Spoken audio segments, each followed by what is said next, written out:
Oh, tumuloy tayo dito, ano yung sunod natin?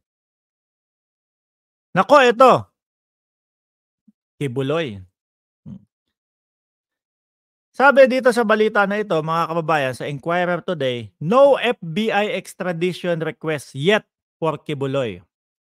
Philippine PH and boy to US say. So sa madaling salita po mga kababayan,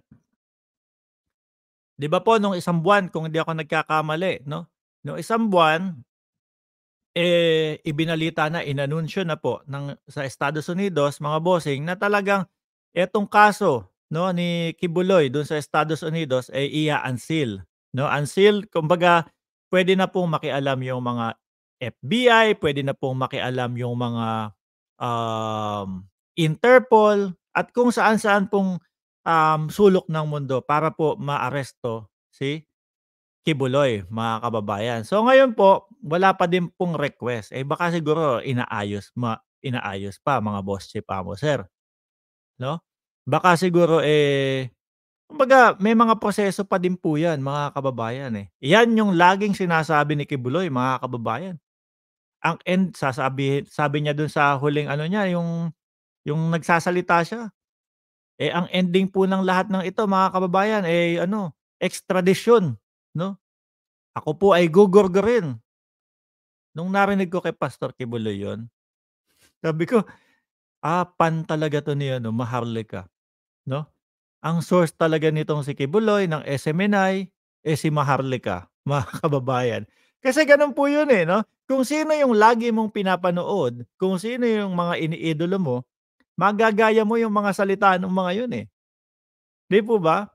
Ako, kadalasan po kapag nanonood ako sa DXCL o DZXL 'no, kila Attorney Claire mga kababayan. Kadalasan po ng napapakinggan ko dun na kumbaga nabalita nila at yung kung ano yung, pinupunto nila dun, kadalasan po naiaano natin dito, nasasabi din po natin, eh. Si pastor, "Ako po ay gugurgurin nila, ako po ay, kikidnapin nila." Ganyan. Kay Maharlika mo lang maririnig yung mga gano'n, 'di ba, mga kababayan? So, ayun dinadahilan ni Pastor Kibuloy yung mga extradition na yan, bakit po mga bossing? Kasi yan yung posibleng mangyari. Yan yung posibleng mangyari sa kanya kung sakali po na matunton siya, nalaman ng Estados Unidos, diyan na magre-request ng, extradition ang FBI. Nandiyan na pala, hawak niyo na pala, Ngayon, ongoing yung kaso ni Kibuloy dito sa Amerika. Ano po lang ba yung magiging dahilan na hindi payagan ng Pilipinas si Kibuloy na pumunta sa Estados Unidos para sa extradition na 'yan.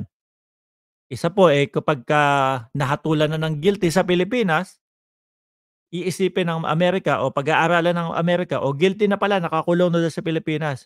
Ipu-push pa ba nating ikulong dito? Puwedeng hindi na, sige 'wag na, okey na, hayaan mo na siya dun magdusa. At kung, um, na ano tawag dito, nahatulan na hindi guilty. Pero dahil po dun sa kaso niya mga kababayan, ongoing pa din naman po 'yan, so posible. Ang nakikita ko diyan mga boss 'no, 'pag nakita na nila na sumuko na, hindi ko nakikitang susuko si Kibuloy. Tingin ko diyan manlalaban po 'yang mga 'yan mga boss. Ano gagawin mo sa nakatambak na ano, mga armas, 'di ba? Ilan 'yun? 19 kung di ako nagkakamali o 17. Basta nandiyan, sa close to that number mga kababayan yung armas ni Kibuloy. Ano gagawin mo sa napakaraming yun kung hindi ka manlalaban? Loko-loko yung iba sabi, "Happy birthday pastor, manlaban ka na please." May nakita akong nag-post. Ako yung sa'kin,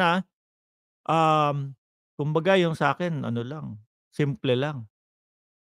Titira si Pastor Kibuloy ng tres, tumira ng tres. Nagka-warrant of arrest. Ay, ang dami pong na-G, mga kababayan. Ang dami pong nagalit, "Hoy, wag mong hinohoy yung pastor namin, ha." Di hinoy ko din siya, "Hoy, gising, mga tutulog-tulog, hindi niyo maramdaman na yung pastor niyo, kumbaga ang tinuturo sa inyo kapag kayo ay nagkaproblema sa batas, magtago din." 'Di ba? Sabi ni Lamerto, Brotamante, manlalaban talaga 'yan for sure. Ayun po din ang nakikita ko 'no. Sabi niya nga dun sa kanyang sinabi dun, eh, oh, ano sabi niya, ano, hindi papahuli ng buhay. Eh, ilan ang taon na 'yan, 76 na ngayon 'yan kasi nag-birthday, eh, 'di ba? Nag-birthday. So, malamang sa alamang 'yan talagang wala na, nandito na, eh, hindi na ako magpapahuli ng buhay tegi kung tegi. 'Yan ang nakikita ko po diyan mga kababayan. About dito sa no FBI extradition request yet, eh, tingin ko kapagka umpisa ng nakita ng Estados Unidos 'no, na nasa kamay na ng otoridad ng Pilipinas si Kibuloy, diyaan po mag-uumpisa na ano, na mag-request sila ng extradition extradition 'no, kay Kibuloy mga kababayan. Diyos ko, Kibuloy, labas-labas din. Ano na nangyari, yung mga followers mo um, yan ba yung gagayahin nila sa'yo kung sakali? 'Wag naman. Naturingan kang religious leader, ikaw pa yung nagtatago. Si Maharlika nga hindi rin nila mahuli-huli, si Maharlika 'no? Yung kay Maharlika ayan, tigas din ang mukha ng tao na 'yan mga kababayan dun sa mga vlog niya sasabihin niya, "Hinahamon ko kayo, patawag niyo ako sa Senado ganito bla, bla, bla, bla, bla, bla, ipatawag niyo ako, tatalunin ko kayong lahat." Eh, yun po yung mga sabpina niya kaila Puwi Quiñones, yung pong mga sabpina kaila, Abel Bacudio, alam niyo kung bakit? Hindi umusad-usad yung iba dun? Eh, dahil po tinataguan niya 'no, palipat-lipat ng ano, lipat-lipat ng lugar. Tapos ang sasabihin nila, "Wala naman po kaming natanggap na ano, na sabpina. Wala naman po kaming natawag na pagpapatawag ninyo sa amin para sumagot diyan sa mga kaso na 'yan."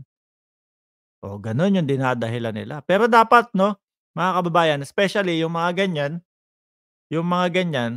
dapat may case na kumbaga alam mo na, eh, alam mo ng pinapatawag ka, alam mo ng may isine-serve sa'yo 'no?